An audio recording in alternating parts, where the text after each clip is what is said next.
5M TV Sénégal.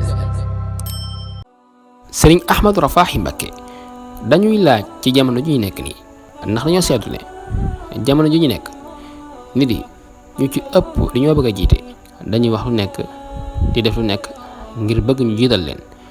Sëriñ Ahmadou Rafahi Mbacké jamono ji élection yi jeex na am na ñoo xam ne jiital nañ leen. Sëriñ Ahmadou Rafahi Mbacké looy laaj bi ñi nga xam ne ñoom lañu jiital. ña fa dem nañ xam ne.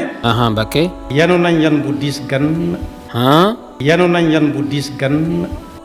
d'accord Sëriñ Ahmadou Rafahi Mbacké ndax lan. kóolute manqué seen mbagg noonu ñuy gàlle raaya woowu ci seen mbagg ma mu wàcc. nañ xam ne kóolute bu diis gan goo xam ne amel nañ ko nit ñi manqué seen wagg yooyee. allahu akbar kon mbokk yi nañu bàyyi xel ne jiite lu metti la am na ñoo xam ne dañuy bëgg di jiite mais nañu xam ne jiite lu metti la. Sëriñ Ahmadou Rafahi Mbacké bëggoon nañoo xam lan mooy kóolute. kóolute. Mbacké. suñu borom nee na ba mu ko bindee ba noppi.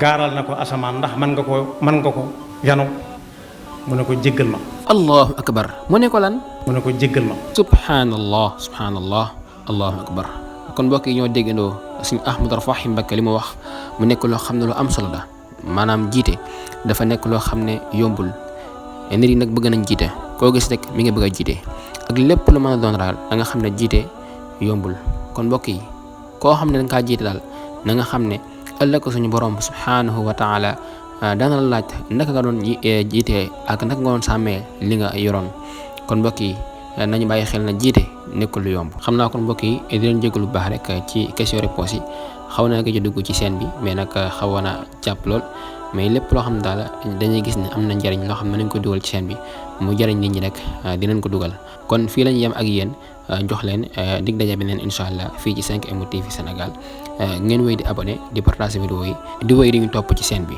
ndax lépp lu am njariñ rek incha allah dinañ ko jàllale ngir nit mën cee jariñu kon jaa ngeen jëf ci ànd bi ngeen ànd ak 5M TV Sénégal. 5M TV Sénégal.